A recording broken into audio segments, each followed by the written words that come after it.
ज्ञानञ्जनाशलाकया चक्षुरुन्मिलितं येन तस्मै श्रीगुरुवे नमः। श्रीचैतन्यमनोभीष्टं स्थापितं येन भूतले स्वयं रूपा कदा मायं ददाति स्वपदान्तिकम्।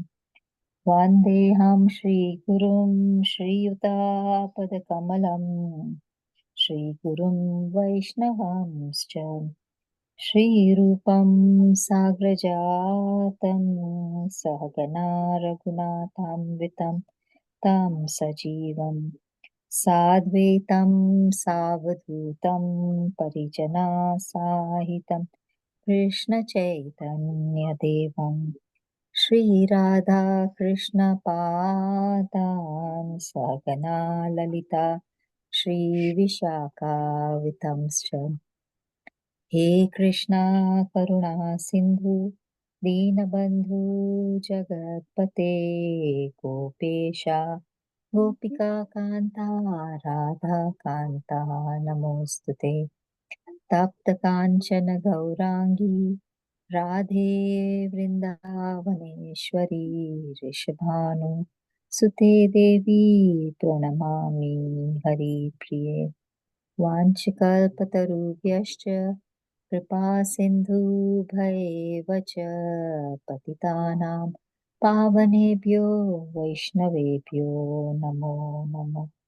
श्रीकृष्ण चैतन्य प्रभु नित्यानन्द श्री अद्वैत गदाधर श्रीवासादि गौरभक्तवृन्द। हरे कृष्णा कृष्ण कृष्ण हरे हरे, हरे Ram Ram Ram Hare Hare. Hare Krishna Mataji, Dandavat Pranam. Please accept our humble obeisances on behalf of everybody who have joined the group and are about to join and would be watching this later on. Mataji, Yes. we are reading the Srimad Bhagavatam. We are on Canto 2, Chapter 9. Chapter 9 is Answers by Citing the Lord's Motion, and the text for today is text 31. Over to you, Mataji. Hare Krishna. Thank you very much, as always, for giving me this opportunity. It's always nice to be here.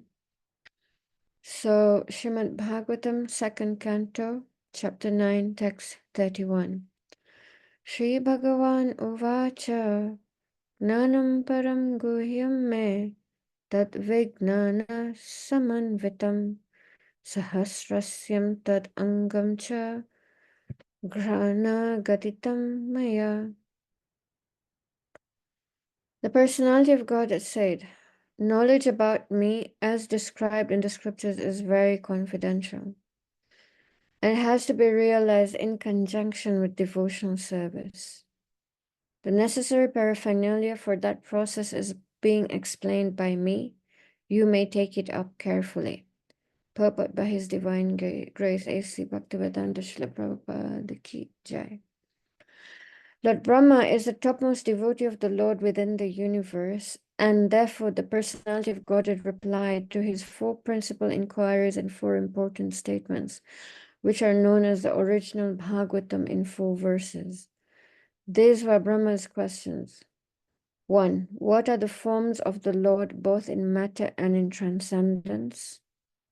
How are the different energies of the Lord working? 3. How does the Lord play with his different energies? 4. How may Brahma be instructed to discharge the duty entrusted to him?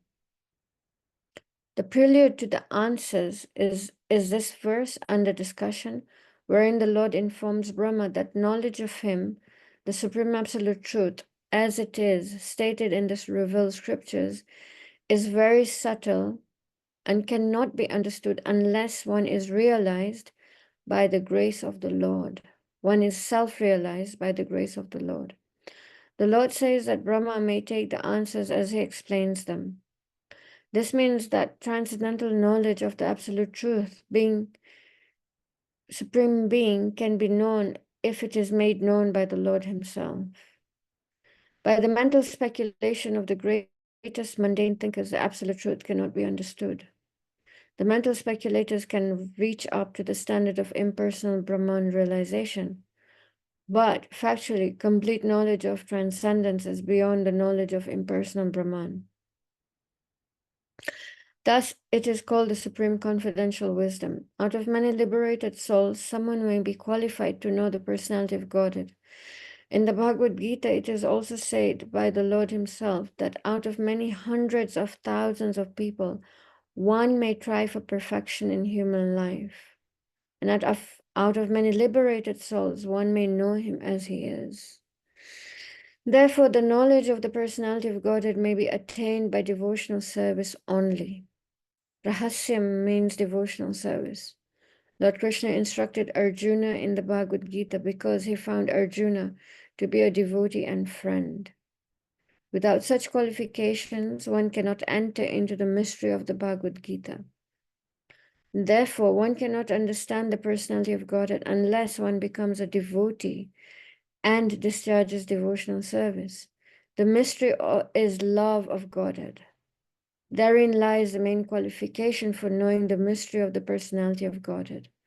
And to attain that stage of transcendental love of Godhead, regulative principles of devotional service must be followed. The regulative principles are called Vaidhi Bhakti, or the devotional service of the Lord, and they can be practiced by a neophyte with his present senses. Such regulative principles are mainly based on hearing and chanting of the glories of the Lord, and such hearing and chanting of the glories of the Lord can be made possible in the association of devotees only. Lord Chaitanya therefore recommended five main principles for attaining perfection in the devotional service of the Lord. The first is association with devotees, hearing. Second is chanting the glories of the Lord. Third, hearing Srimad Bhagavatam from the pure devotee. Fourth, residing in a holy place connected with the Lord. And fifth, worshipping the deity of the Lord with devotion. Such rules and regulations are parts of devotional service. So, as requested by Lord Brahma, the personality of Godhead will explain all about the four questions put forward by Brahma and others also, which are part and parcels of the same questions. Hare Krishna. So, as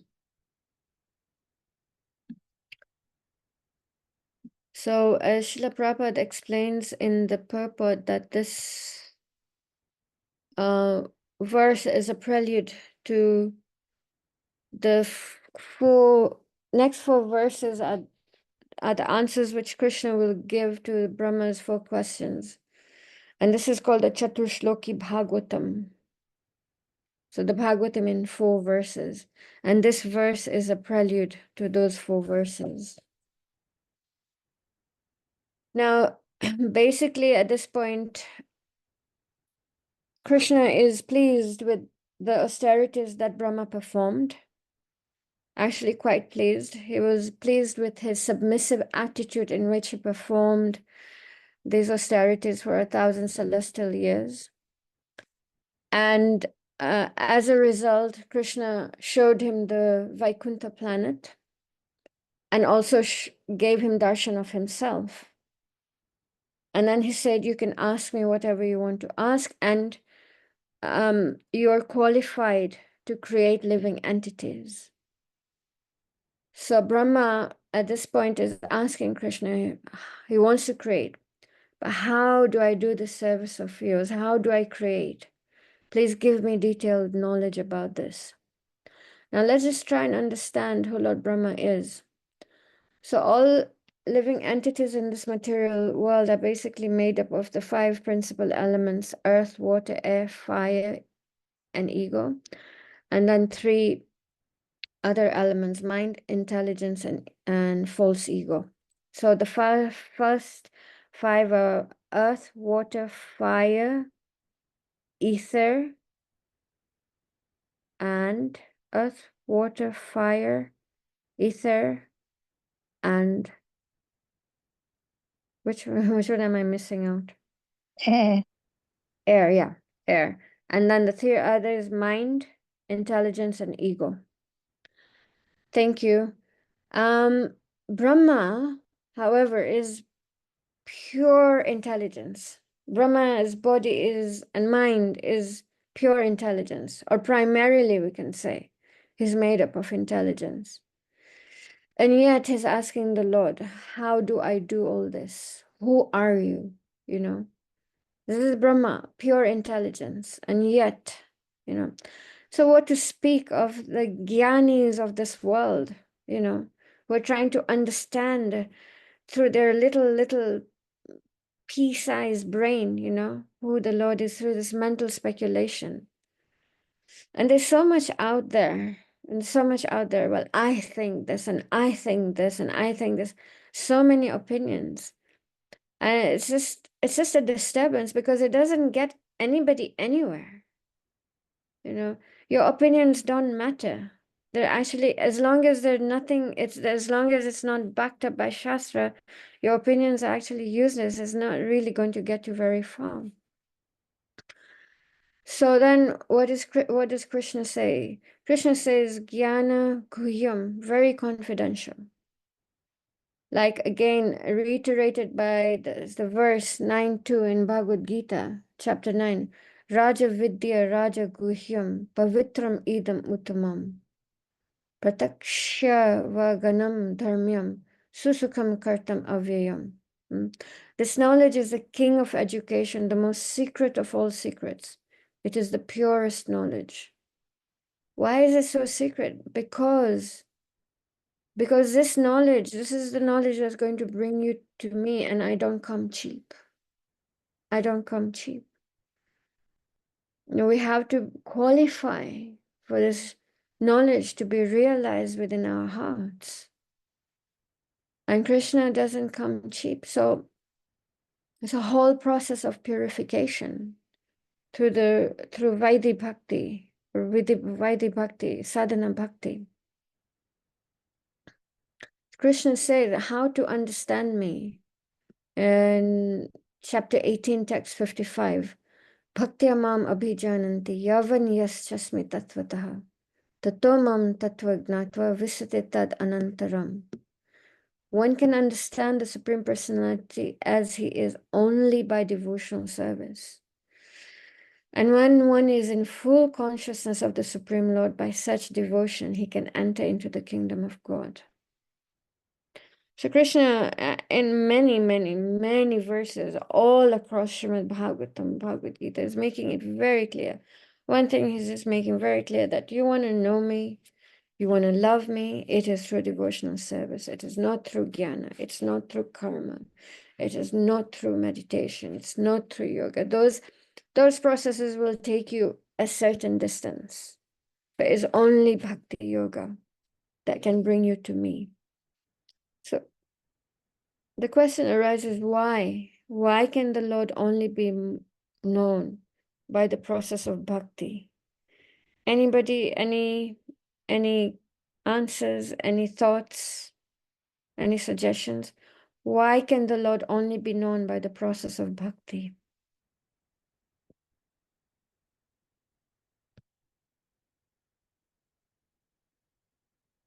Any idea, any suggestion?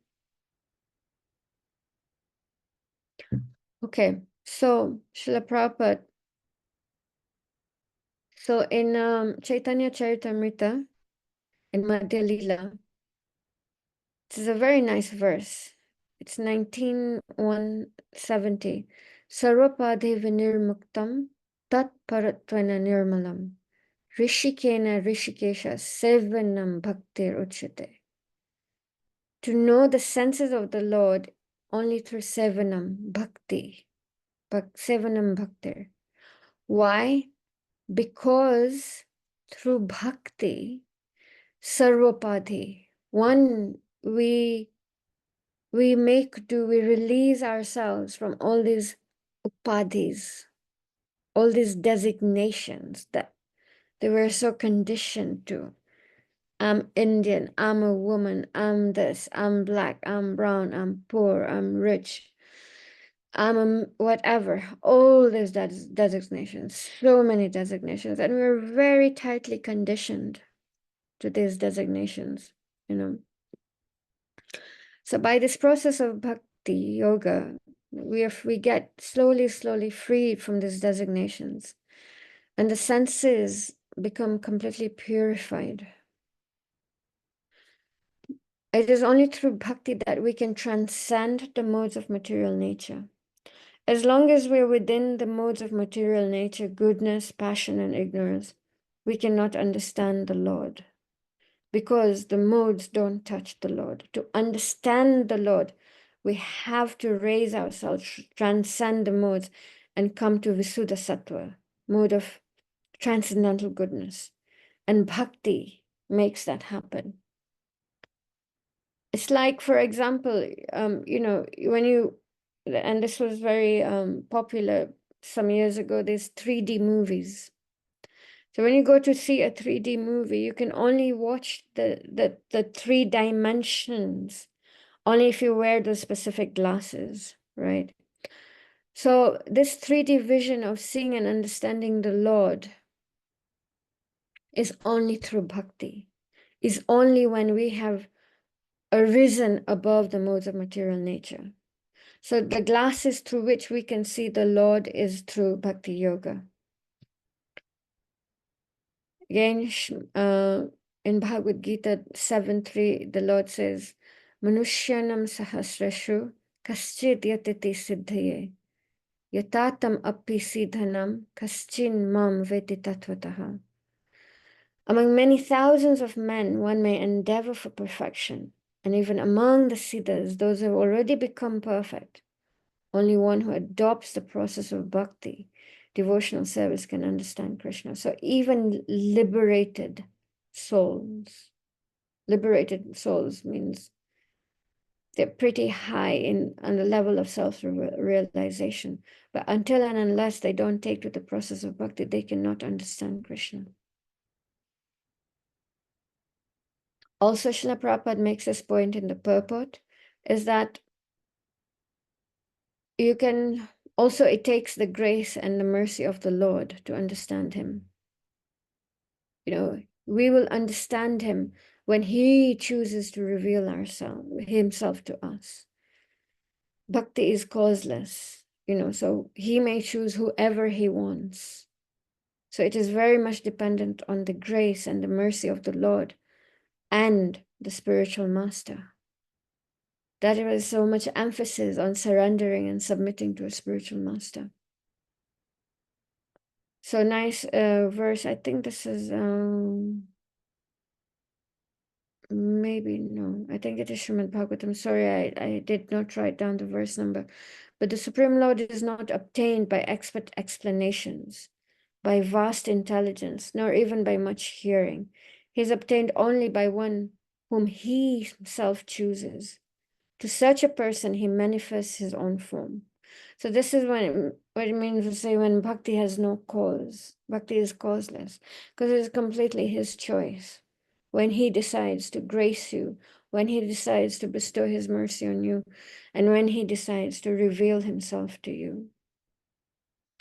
And then finally, in Bhagavad Gita 10:10, Tesham satatam yuktanam bhajatam pritipurvakam dadami buddhi yogam tam yena mam upayantite. To those who are constantly devoted to serving me with love, to those who are constantly devoted to serving me with love, priti purvakam, I give them the understanding by which they can come to me. Then I make myself known to them. So love. It's all Krishna wants, it's all Krishna needs. He doesn't need anything else. All he wants is our love. So this is the top secret. And it is not available to everybody. It is not understandable by everybody. Because he keeps this confidential. And then also, I'm not sure whether it is in this purport or whether it was in a class I was hearing in this verse, but then it is supported by the fact that Krishna tells Arjuna, I'm making you a recipient of this knowledge because you're my devotee and you're my friend. When you're a devotee and to be in a specific relationship with the Lord. So they're very seemingly lots of conditions to be able to enter into that deep secret. And the analogy given is like, for example, the president or the prime minister of the company, you know, when people meet him in his office and he's the president, you know, he's all suit and tie and it's very formal, very professional, very business. And so they know him to that capacity, you know. And then the same president goes home and he's bent over, you know, give him a horse ride to his son or child, you know, and laughing and joking with family and children. So now this is like into his inner chambers. This is very intimate. This is very personal. Only his very close family members know him in that capacity. So it is the same with the Lord. Why will he expose his his um his intimate relationships, his intimate nature to everyone? He will not. Even we don't do that. Even we don't do that. You know, we have, you know, it's a circle of, you have your inner circle of friends, then there's an outer circle, then there's an outer circle, then there's acquaintances, then people, you know, so even we do that. So similarly, yes, Krishna does the same. And then also Bhishma Dev tells Maharaj Yudhishthir, you know, Nahi asya karhichid rajan puman veda vidhishtitam yad vignasya yukta muhyanti kavayopi. O king, no one can know the plan of the Lord Shri Krishna, even though great philosophers inquire exhaustively. They are bewildered. No one, therefore, can understand God by speculative knowledge. Indeed, by speculation, one will be bewildered. So, many schools of thought in India very much use this as a process of self-realization, you know, jnana and mental speculation, not this. The Lord is not this, the Lord is not this, the Lord is not this, it is not this. The Lord is not a piece of grass, the Lord is not air, the Lord is... And then they just try to come to some kind of a conclusion with their little intelligence and with their mind, and it's just completely bewildering. It's actually quite disturbing. I don't know if you've ever been into a conversation with people like them. It's actually very exhausting. It's like, hey Bhagwan, you know, when is this conversation going to end? Literally, it's just like, it's so, because it's just word jugglery, you know. I don't even think they themselves understand what they're saying, but yet there's so much almost so much, you know, it comes with its ego, because they're thinking that they're trying to understand their Lord with their intelligence. So there's that my intelligence, so there's that element of ego there as well, and it's very difficult to shift them, you know, to kind of like soften their hearts, because they're not doing any devotional service. They're not associating with devotees. There's no actual process. They're not following any sort of sadhana. So it's just so bewildering. So then later on, Srila Prabhupada is in the purport is, so what is this process of bhakti? So Srila Prabhupada, Chaitanya Mahaprabhu, has given us this Navda Bhakti, Shravanam, Kirtanam, Smaranam, Padasevanam, Archanam, Vandanam, Dasyam, Sakyam, Atmanivedanam, you know, hearing, chanting, remembering. The first three, Shravanam, Kirtanam, Smaranam. A lot of emphasis is placed on these three. And then serving the Lord's lotus feet, worshipping the Lord, offering obeisances to the Lord, serving the Lord as his servant. So the servitorship is the underlying essence of any relationship that you're in with Krishna. The underlying substance or of essence of any relationship that we will be with in with Krishna is always service. It's always based on service, and then developing friendship with the Lord. So even in this verse, actually, it is quite interesting that the Lord shook hands with Brahma. in this chapter. You don't come across this in Srimad Bhagavatam. I don't think there's actually, I don't remember coming across any other place where he shook hands with somebody else.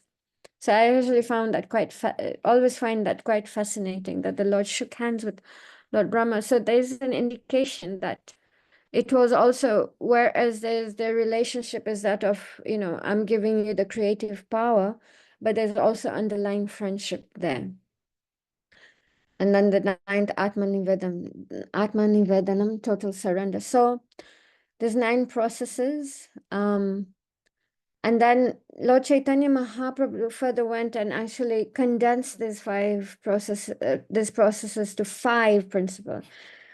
He knew it is a Kali Yuga and we're very lazy. So then he pinpointed, emphasized on 5, the fundamental, a building, you can go as high as you want, provided you've gone as low as possible for the foundation. So the foundation is the 5 processes: association, hearing Srimad Bhagavatam, chanting, deity worship, and living in the holy dham, And then after that, the association of the devotees is the tapestry that holds it all together, because it is under the net of the association of devotees that we will perform these other activities. On our own, we cannot. On our own, you might be able to do it for some time, but long term, it is not possible. It is not possible. It is very interesting because today I was reading the last chapter of the first canto of Srimad Bhagavatam, where Parikshit Maharaj renounces everything, goes to the banks of the Ganges, decides to fast for 7 days. And one of his prayers is that if he has to take birth again, he should take birth as a devotee. And he didn't stop there. He could have stopped there, but he said, as a devotee takes birth as a devotee of Lord Krishna and has association of other devotees and develops friendship with everyone. So even the highest sadhu, even is always keeps in the association of devotees, because like I said, it is a tapestry that holds everything together. It is our safety net, associating with devotees. And nice verse supporting this is sadhu sanga sarva shastra koi, lava matar sadhu sanga sarva siddhi hoy. So this association, it is the verdict of all revealed scriptures, is that even by a moment's association with a pure devotee, one can attain all success. Now, we may not always be able to associate with a pure devotee, but we have Srila Prabhupada's books, and Srila Prabhupada is a pure devotee. But nonetheless, we should always keep in the association of devotees of good standard. And somebody asked one day, many years ago, that what if there is no pure devotee in where I am? And that the devotee answered, well, then you become a pure devotee. So the meaning that we just stick to the process, and then as for the next step, whatever is needed, Krishna will provide. And the next step after that, whatever is needed, Krishna will provide, provided we are just sincere. So this process of sadhana bhakti, the 9 processes, Vedic sadhana bhakti, rules and regulations. At this stage, yes, that's where we are at. Wake up at this time. Don't eat this. Eat this. Don't sit here. Don't sit like this. Don't everything. And it might seem cumbersome. It might seem like, oh God, it's so restraining.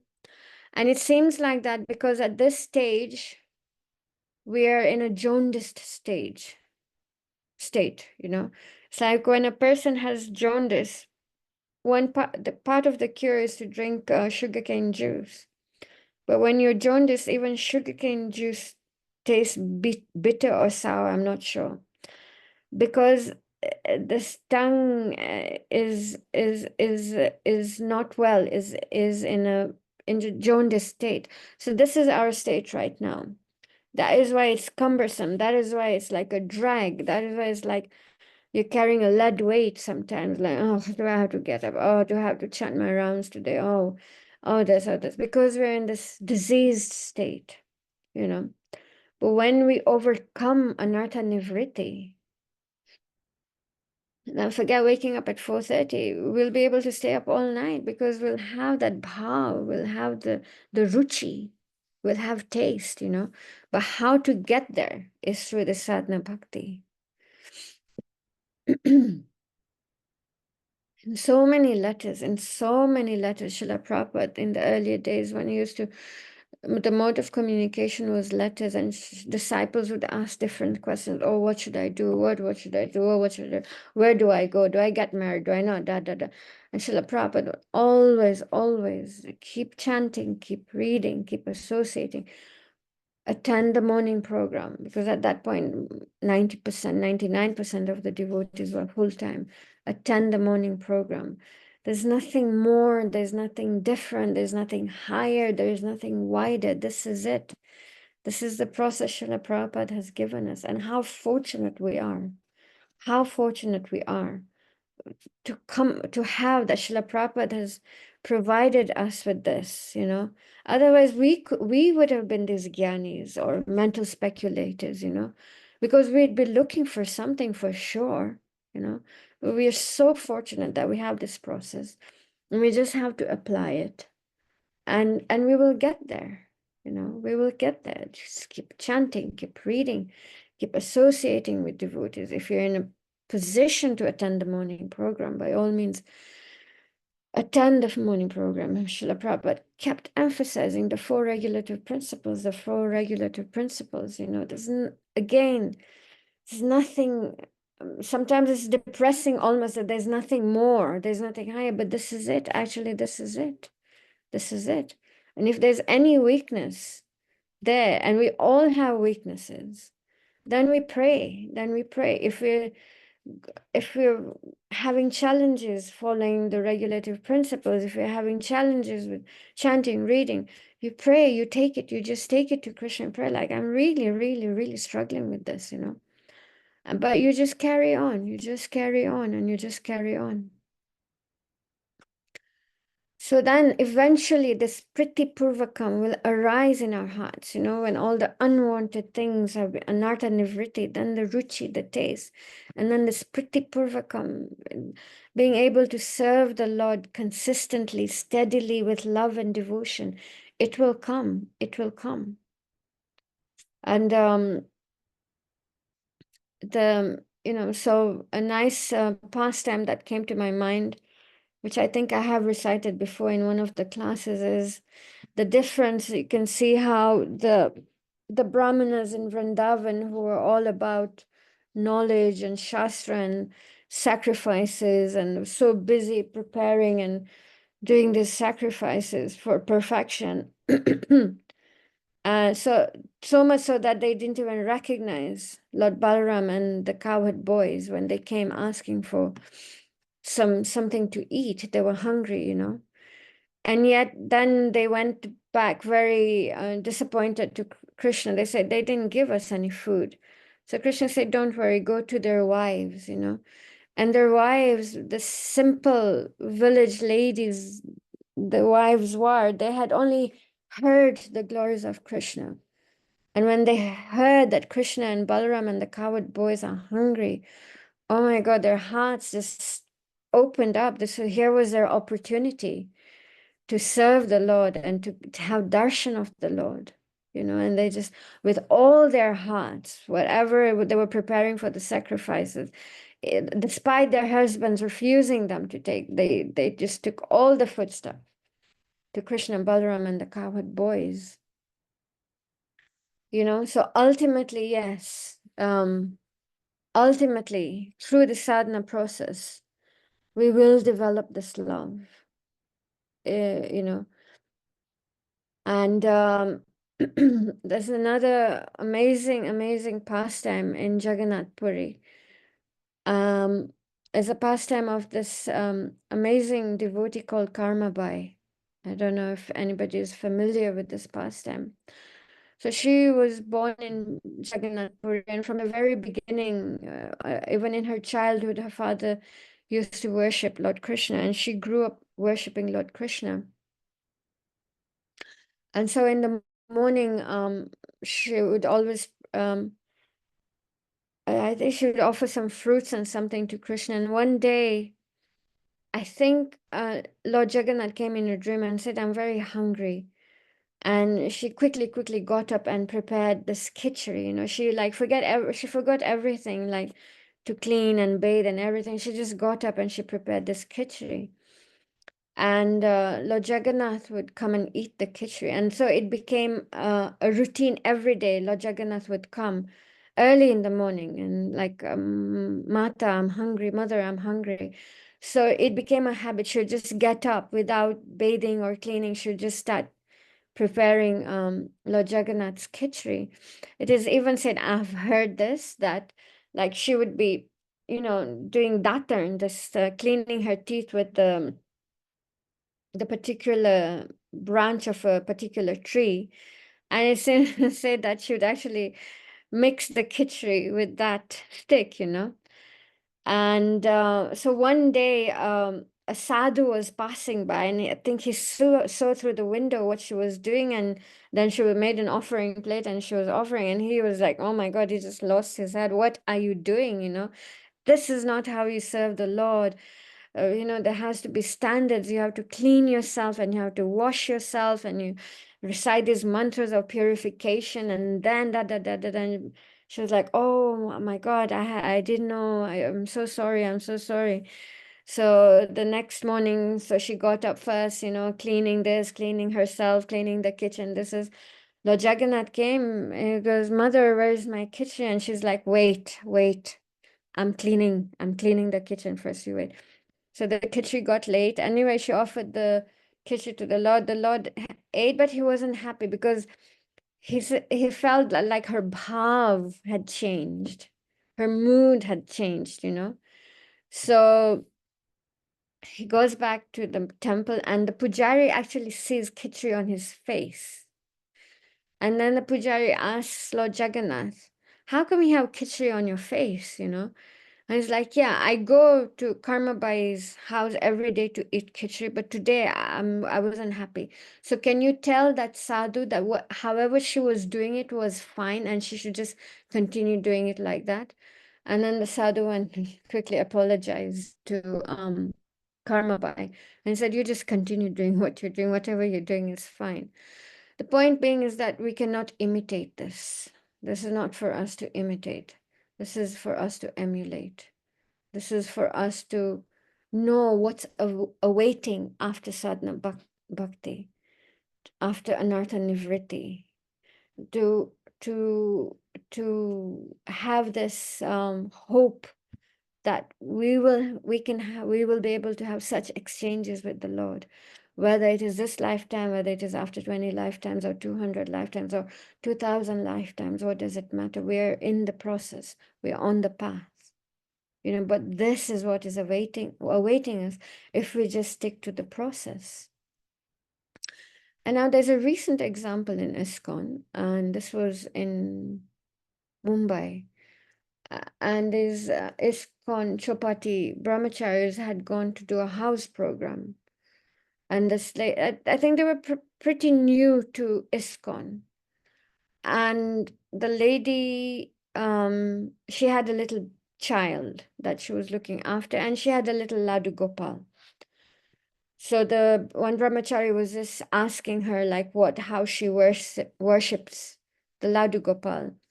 So she said, when I'm bathing my baby, I bathe Ladu Gopal. When I'm feeding my baby, I feel Ladu Gopal. And again, the brahmachari was like, "Oh my God, oh my God, oh my God, this is very offensive. How can you do that? You know, this is not how you worship Ladu Gopal. There are standards, there's cleanliness, you know, first you read that." And so she was like, "Oh, I'm so sorry." So the next day, of course, she first had to tend to the baby. So, you know, by the time, you know, eats, bathe the baby, feed the baby, put the baby to bed, baby wakes up, time to change the nappy. Anyway, so, now this was around midday or something like that, and that brahmachari was taking a nap. And Krishna came to him in a dream and he said, "You have had your breakfast and you're resting. I still haven't I still haven't been fed. So whatever she was doing is fine." And the brahmachari went to her and like apologized. And again, not for us to imitate, but for us to just have this hope that this is what is awaiting for us. Such sweet, loving dealings are awaiting us through the process of sadhana bhakti, through our sincerity. So the Prabhupada said, one lifetime is enough. If we just stick to the process, one lifetime is enough. And we have to believe in his words. We have to believe in his words. One lifetime is enough. And so I'd like to end with a nice letter that actually my Guru Maharaj wrote in 1982. I don't know to who, but I just had a copy of this letter. And it says, if the process of sadhana bhakti is not followed on a permanent basis, so it's not like 3 days a week or when I feel like. If this process of sadhana bhakti is not followed on a permanent basis, then there is always a possibility of getting the spiritual relapse. If you become independent of the spiritual directions, if you begin to play around with the spiritual directions, then it is equal to playing with fire. When we play around with the process of sadhana bhakti, there is every opportunity that one can burn his spiritual life. Amazing, amazing, and powerful, because it is our nature to become, what's the word? To just become laid back, to chalse, No, nahi chale. It's not. Okay, I'll chant tomorrow. It's okay. No, it's not. It really is not. We're playing with fire will relapse. And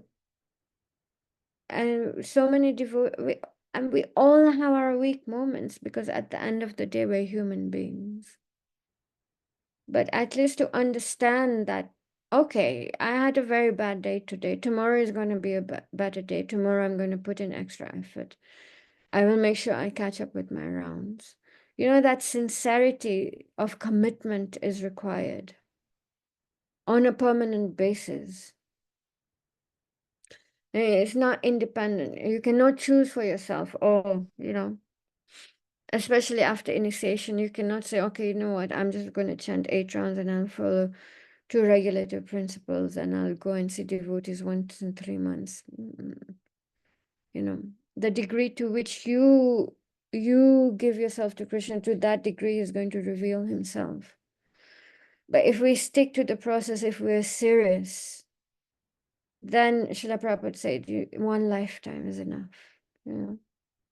Because then Srila Prabhupada will see our sincerity, and even if we haven't become completely qualified, Srila Prabhupada said he has the back key to the spiritual world, He can pull strings, and he can. So, yeah, I'd like to end here.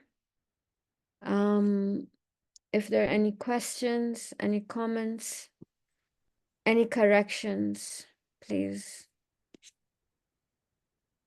feel free. Thank you very much, Mataji, for today's session, and especially for giving us hopes that we will have these sweet interactions according to our bhava with the Lord. I think that was the most powerful statement that I took from today's session. Any questions or comments by anybody else in the group?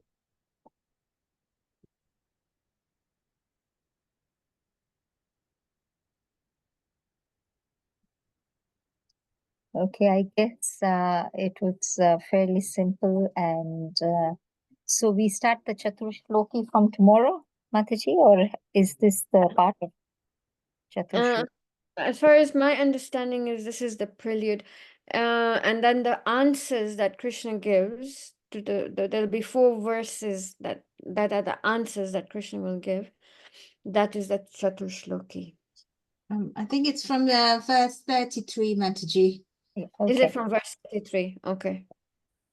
Okay, thank you so much, Mataji. Panchali Mataji, can you please end the session for today? Hare Krishna. Hare Krishna. Yes, Mataji. Thank you so much, Mataji, for the wonderful class as always. And what I really, like about your classes is that it's very endearing, and you make it very simple for us to understand and take us through some lovely pastimes as well. And that pastime of Karma Bai is one of my all-time favorite pastimes, because it tells you that the bhava is more important than rules and regulation. And it's the end part which is very pleasing, because the last day when the Karma Bai was very late in cooking the khichdi, the Lord had to wait, and there was time for the priest to open the altar. So the Lord had to rush back to the altar, and that is the reason he had khichdi all over his face. He didn't even have time to wipe the khichdi, and he was so irritated with that sadhu who had told Karma Bai to go through all the regulations. So it just gives you a glimpse and tells you that the Lord is a personality. He's a personality full of emotions, and we get our emotions from him. So it just, thank you so much, Mataji, for taking us through the verse. If I can request all devotees to please unmute and say the Hare Krishna mantra for the glorification of Mataji. Hare Krishna, Hare Krishna, Krishna, Hare Krishna, Hare, Hare Rama, Hare Rama, Rama Rama, Rama, Hare Hare. Hare Krishna. Kalpatarubhyascha kripa sindhubhaiva cha Patanam pavanebhyo Vaishnavebhyo Namo Namaha. Thank you very much. Thank you for giving me this opportunity. Thank you very much. Srila Prabhupada Jai. Jai. Her Grace Amidevi Mataji ki. Jai. Srimad Bhagavatam ki. Jai. All glories to the assembled devotees. Hare Krishna. Hare Krishna. Thank you, Mataji. Thank you. Thank you very much for ending the session. Hare Krishna.